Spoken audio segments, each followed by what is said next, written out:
टूटे और सब कुछ हुआ, इससे क्या मूड मॉल वाकई काफी ज्यादा बिगड़ गया है। निफ्टी पे अब मेरी रणनीति क्या होगी? क्या ये पेन और लिंगर ऑन करने वाला है मानस, या अब तक वो टेक्सचर था, हिम्मत कर डालो, गिरावट में खरीदारी कर डालो, बाजार ड्यूली रिवॉर्ड करता था, वो टेक्सचर कंटिन्यू कर रहा है? आपकी रीडिंग क्या है?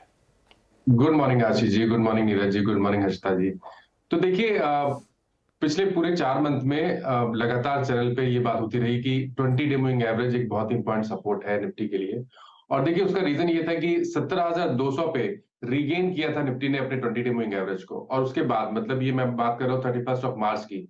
उसके बाद से लेकर अभी तक लगातार निफ्टी ने हाई टॉप्स हायर बॉटम बनाए, और हर गिरावट पे 20 डे मूविंग एवरेज पे सपोर्ट लिया और फिर से एक नया हाई बनते हुए हमने देखा। लेकिन कल तो डेफिनेटली रिवर्सल देखने को मिला। उसके दो कारण हैं। पहला कारण तो ये है कि 20 डे मूविंग एवरेज ब्रीच हो गए, उसके नीचे निफ्टी फिसला। और दूसरा कारण ये है कि जो हाई टॉप हायर बॉटम का ट्रेंड था, वहां पर रिवर्सल देखने को मिला है। अब आपको चार्ट पे लोअर टॉप लोअर बॉटम देखने को मिलेंगे। जो अभी 2 दिन पहले हाई बना वो लोअर हाई था, और कल जो बॉटम बना वो लोअर लो था। और ये जो लोअर टॉप लोअर बॉटम्स का कंफर्मेशन मिला वो 20 डे मूविंग एवरेज के नीचे मिला। तो सब मिलाकर अगर देखें तो शायद निफ्टी एक मीनिंगफुल करेक्शन के लिए तैयार है, जो अभी तक हमने पिछले 4 महीने में उतना बड़ा करेक्शन नहीं देखा। तो उस तरह का करेक्शन देखने देने को तैयार है निफ्टी। लेकिन रणनीति, अगर हम आज की रणनीति की बात करें तो रणनीति तो उछाल पे ही बिकवाली करने की होगी, क्योंकि अगर हम सबसे पहले टारगेट सेट करेंगे तो वो 19,375 के रहेंगे। तो कल के लेवल्स पे अगर शॉर्ट करते हैं तो आपको शायद स्टॉप लॉस और टारगेट में थोड़ा मिसमैच दिखेगा, क्योंकि 19,650 के ही आपको स्टॉप लॉस लगाने हैं। उसके नीचे आपको स्टॉप लॉस नहीं लगाने हैं। तो कोई बाउंस बैक देखने को मिले करीब कल के क्लोजिंग के हिसाब से अगर हम देखें तो शायद 40-50 रुपए जब आपको पॉजिटिव निफ्टी देखने को मिले और 19,560 से 575 की रेंज में आए, तो वहां पर बिकवाली करिए 19,650 के स्टॉप लॉस के साथ। और फिर आपके टारगेट 19,375 के रहेंगे। तो अब ये सेल ऑन रैलीज का मार्केट है।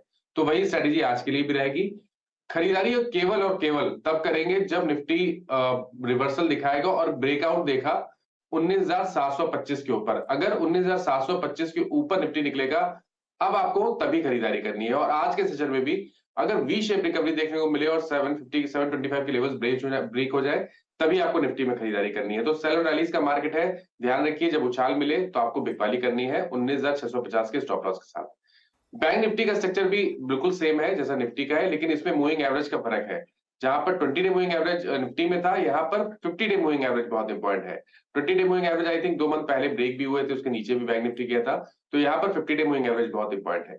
अगर वो ब्रेक हो जाएंगे तब आपको यहाँ पर भी गिरावट बढ़ती हुई दिखेगी। अभी तक का स्ट्रक्चर निगेटिव है। 20 डे मूविंग एवरेज के नीचे लोअर टॉप लोअर बॉटम बने हैं। तो बैंक निफ्टी में भी बिकवाली करने की राय रहेगी, लेकिन यहाँ पर भी उछाल भी बिकवाली करनी है। कुछ 100 पॉइंट की तेजी और देखने को मिले कल के क्लोजिंग के हिसाब से, तब बिकवाली करिए। 45,400 का आपको स्टॉप लॉस लगाना है, और नीचे की तरफ 44,600 44,600 तक के टारगेट सबसे पहले टारगेट है बैंक निफ्टी के। तो वहां आपको टारगेट सेट करने हैं। तो उछाल पे बिकवाली करने की स्ट्रेटेजी यहां पर भी करनी है। लेकिन यहां पर खरीदारी करने का जो स्तर है, ब्रेकआउट जो लेवल है, जैसे मैंने निफ्टी में बताया था 19,725 का, वैसा यहाँ पर ब्रेकआउट का स्तर 45,700 है। जब तक उसके ऊपर ना निकले आपको बैंक निफ्टी में खरीदारी नहीं करनी है। और अगर उसके ऊपर निकल जाए, सस्टेन करे, तब बिल्कुल खरीदारी करनी है। भैया टेक्सचर बदल गया है। अब तक गिरावट में खरीदारी करने का मन था, उछाल में बिकवाली करने का मौके ढूंढिएगा। मानस ने ब्यूटीफुली एक्सप्लेन कर दिया आपको, और प्रिसाइज लेवल्स आपकी स्क्रीन पर, प्लीज नोट डाउन करिए। मानस, सुबह सुबह जुड़ने के लिए थैंक यू। आप चाहो तो बैठो।